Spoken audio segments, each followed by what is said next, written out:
Planning a move to Idaho? Well, don't fall prey to scammers, truck shortages, and the perils of unexpected costs. I'm Laura Triratnobus with John L. Scott Real Estate Boise, and let's talk about what it takes to make that long-anticipated move to the Gem State. So, you've finally pulled the trigger. You've been talking about a move to Idaho for years.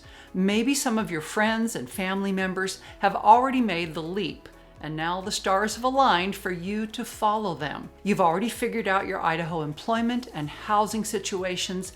You've just sold your home in whichever state it is you're moving from, and now it's time for the big move. Well, first things first. Are you selling a home before your move to Idaho? If you are, please keep in mind that you won't be able to continue living in that home after it's sold unless you have a written rent-back agreement or delayed occupancy agreement or whatever it's called in your state with the buyers. Once the money for the sale changes hands and the county records the deed, that home isn't yours any longer, and you and all of your stuff need to be out immediately. So don't accidentally make yourself homeless, okay? Next, and I cannot emphasize this enough, get rid of stuff before you move. Hold that yard sale you've been meaning to have. Take the kids' outgrown clothing and those 3 Instant Pots that you never use to a local charity shop. Take a load of useless stuff to the dump. Moving is really expensive and it's often based on the pound. It makes no sense to pay to move stuff that you'll never use. A good rule of thumb is this: if you haven't used that item in at least a year, get rid of it.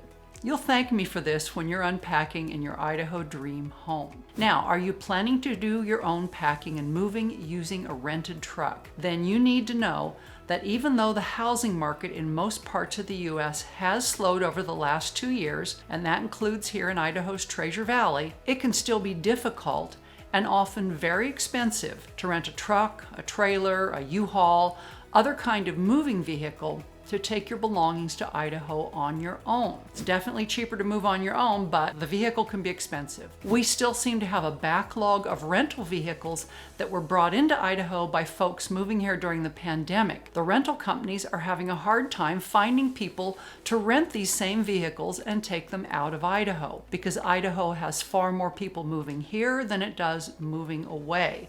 So all those rentals are stuck here. In fact, a client of mine who's leaving Idaho for a warmer state very soon reports that the rental company was so happy to rent a vehicle to someone who was moving away from Idaho that they offered him a month of free storage when he arrives in his new state. And that's worth a lot of money. Meanwhile, folks moving to Idaho may have to wait for a rental vehicle and possibly pay through the nose to get one. So please take that into consideration and get your rental vehicle situation nailed down really early in the process.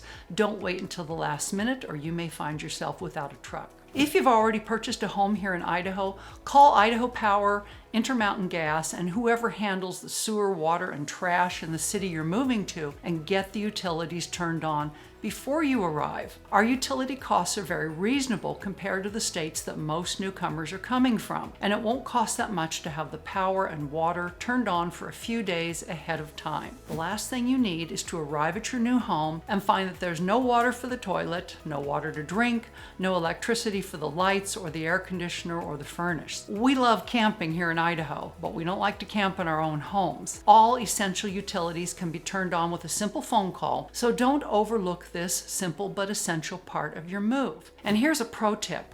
Some of our local utility companies are now charging a one-time fee to transfer the account into your name. It's not a lot, but it's still money. So if you're buying in Idaho, the seller will usually ask you to make sure the utilities are transferred to your name on the day of closing or maybe the day before. If you're not planning to move for a couple of months, you may as well decide to just leave the utilities turned on until you arrive. That way you don't have to pay the transfer fee twice. But just make sure that someone like your Idaho Realtor turns the main water off while the house is empty. Now, let's talk about scammers. Sadly, there are a lot of people who try to scam folks who are moving. Some of them appear to be legit until it's time to unload your belongings at your destination. And that's when you find out that your furniture and your household items are essentially being held hostage until you pay the movers additional fees that were, quote, in the paperwork, but weren't brought to your attention when you signed the contract. There are other scammers whose goal is simply to steal your household items, the whole truckload. They load everything in the truck and they supposedly set off for your new home, but you never see them again. You can help prevent these kinds of scams from happening to you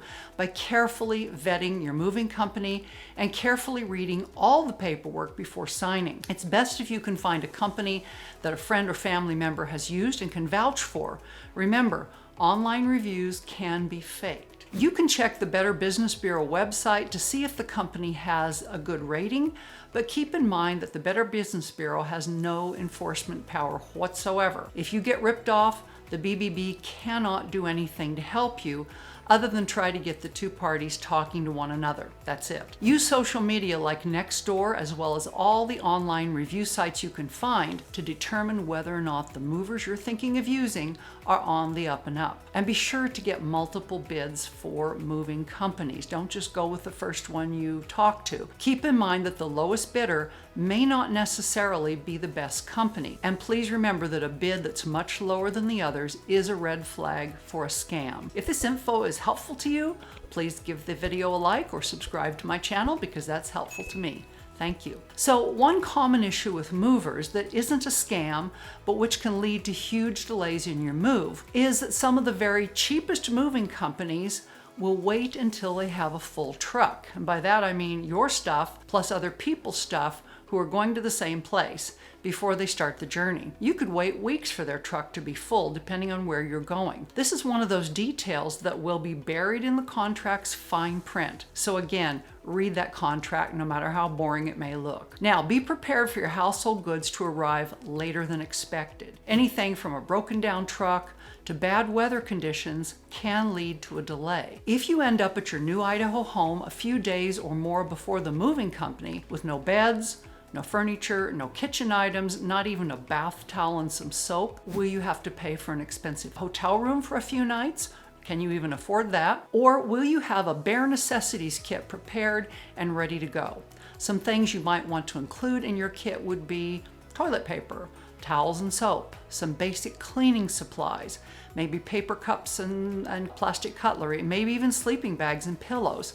And don't forget food for your dog or cat. Having to find a Walmart late at night in an unfamiliar town isn't the end of the world, but it would be so much easier and cheaper to have the things you need with you already, instead of having to go out at midnight when you're already exhausted from a long drive. Now, keep in mind that if the house has been sitting for some time, it may need cleaning, especially dusting and vacuuming at a minimum, before you can even move in. Have those supplies ready to go. You may also have furniture that needs to be reassembled. Maybe you have some knockdown furniture. So keep a basic kit of tools with you instead of packing it so that you can put things together quickly. There's nothing worse than trying to find a screwdriver in a huge truck full of household goods. Final piece of advice. If you're going to be living in your home before you sell it, consider getting a pod or other portable moving container that can sit on your driveway while you take your time packing and loading it up yourselves. For many people, this kind of gradual pack and move operation is more convenient and definitely cheaper than doing it all in one go once your home sells. But for the sake of appearances, please let your listing agent photograph the exterior of your home before you have the container delivered. These containers are very practical, but they don't look great sitting on your driveway in your listing photos. Thanks again for watching.